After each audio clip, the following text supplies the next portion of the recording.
They want war, they don't want peace. They want fentanyl in our streets. They want borders to be weak. I swear the devil lives in California. He a politician. He passing bills that bring chaos and division. Yeah, the devil lives in California. Should be in prison. He got horns, but he tries to keep them hidden. Cause the devil is a devil. All right. Well, hello. Welcome back to Why You Can't Handle the Truth. This is Sergeant O. And I told you I was going to do a follow-up video on California governor race, dealing with Chad Bianco and Steve Hilton. And honestly, this race is pretty interesting because you really have two tough guys with a lot of same beliefs. One comes from law enforcement, while the other comes from policy, economics, media, and understanding the system. And after my last video, I got a text from somebody I don't even know about videos of Chad Bianco. Now, some of the things that I was seeing on that video I didn't agree with, but as I start checking more interviews, watching more clips, doing more research, I started noticing something. Some of the videos people were sending me didn't fully line up with other interviews Chad Bianco himself has done. And I think this is important because this is a perfect example of why people need to do their own research.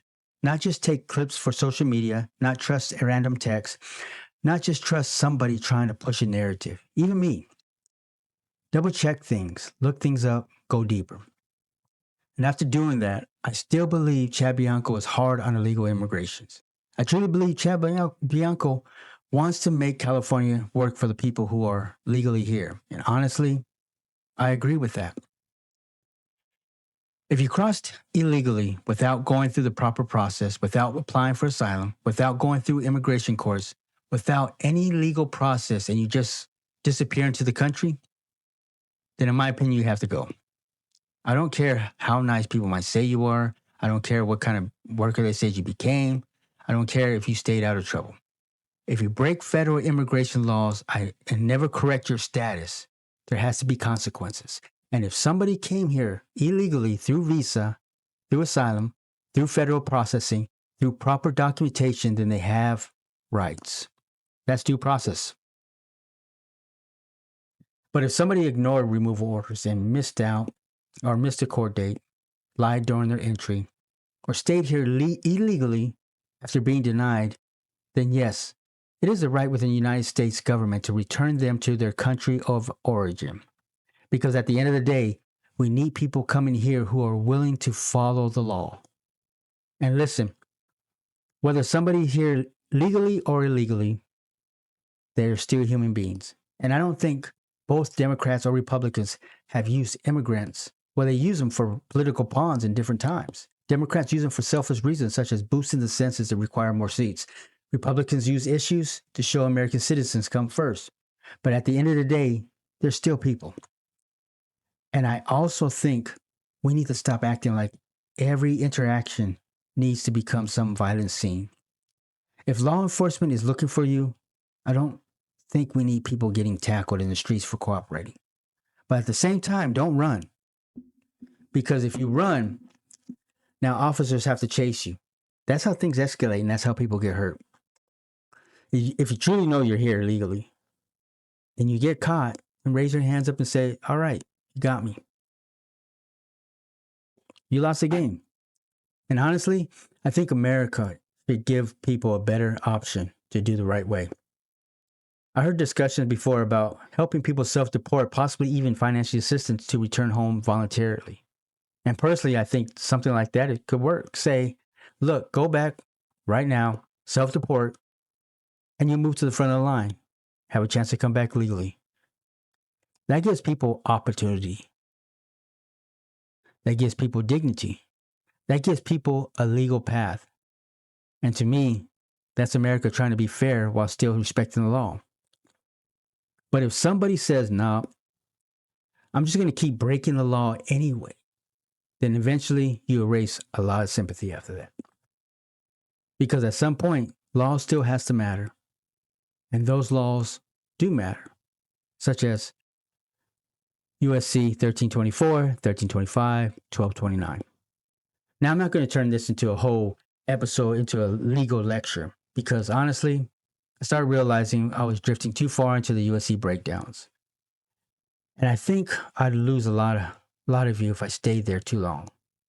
But if you want, you can look up these laws and what they say. I have the link in the description for you. But I want to bring those laws up because they matter to this conversation. And this is where I come back to the governor race itself. I think both Chad Bianco and Steve Hilton are strong candidates. I really do.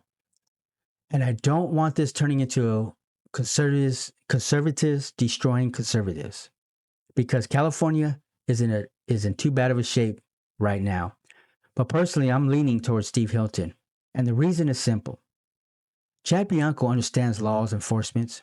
He understands crime. He understands public safety. He understands what's happening in the streets. We need him where he's at right now. But Steve Hilton, I think he understands the machine. He understands the unions, the political structure, the regulations, the bureaucracy, the NGOs, and the people behind the scene. And let me be even more clear. When I talk about unions, I'm not attacking workers. I'm talking about the political machines. The people who influence policies, who pressure politicians, who create systems that end up hurting California. And the NGO situation, you people better start paying attention.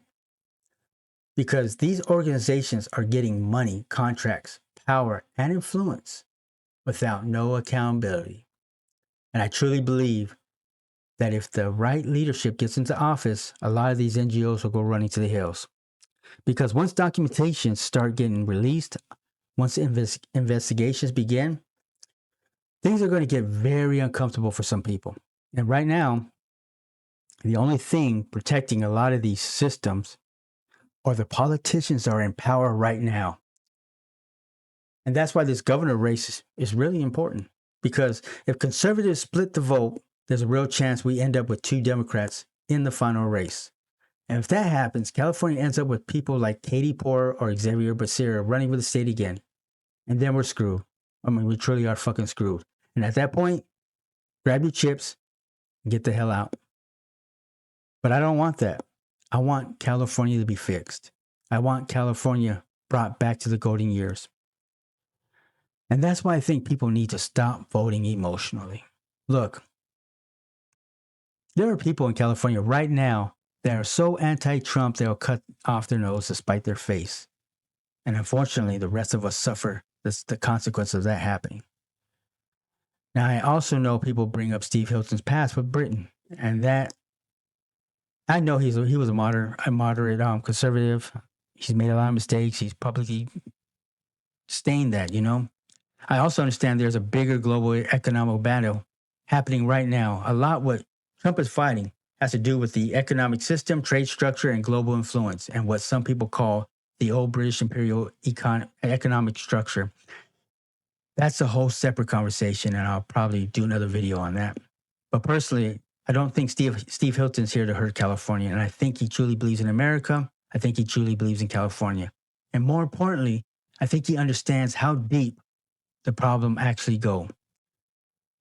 It's easy to attack what's happening on surface, but Hilton seems to understand what's happening beneath. And honestly, that matters to me. Let me make something very, very clear. If Chad Bianco got in, I'd support him over a Democrat. I think either one of them would be a better governor than what we have right now. And if somehow both conservatives made it through, that would be great too. But right now, I think Steve Hilton gives conservatives that strongest path. That's my opinion. You don't have to agree with it. But whatever you do your own research. Don't trust clips. Don't trust headlines. Don't trust random social media posts blindly. Even the stuff sent to me, I had to go and recheck. Because I don't want to damage somebody's reputation based on something that doesn't even fully hold up. And honestly, I respect this about that process. I need more people willing to stop, research, double check, and think. Because too many people today vote completely off emotions. And California cannot survive much more of that. So I can tell you how I'm going to vote. I can't tell you how you're going to vote. California is in trouble. And if we don't start having serious conversations, serious debates, or serious leaderships, then this state is going to keep collapsing. And that's why you can't handle the truth. This is Sergeant O. Definitely until next time. The propaganda is on every channel. They think we stupid like the truth is just too hard to handle. Put on your camo, it's a culture war and load the ammo. They want Antifa ruling everything like it's Seattle. And they want anyone who's fighting to be dead and canceled. They want rainbows in the classrooms and 15 different bathrooms and white guys that hate black dudes. They want war, they don't want peace. They want fentanyl in our streets. They want borders to be weak. I swear the devil lives in California. He a politician. He passing bills that bring chaos and division. Yeah, the devil lives in California. Should be in prison.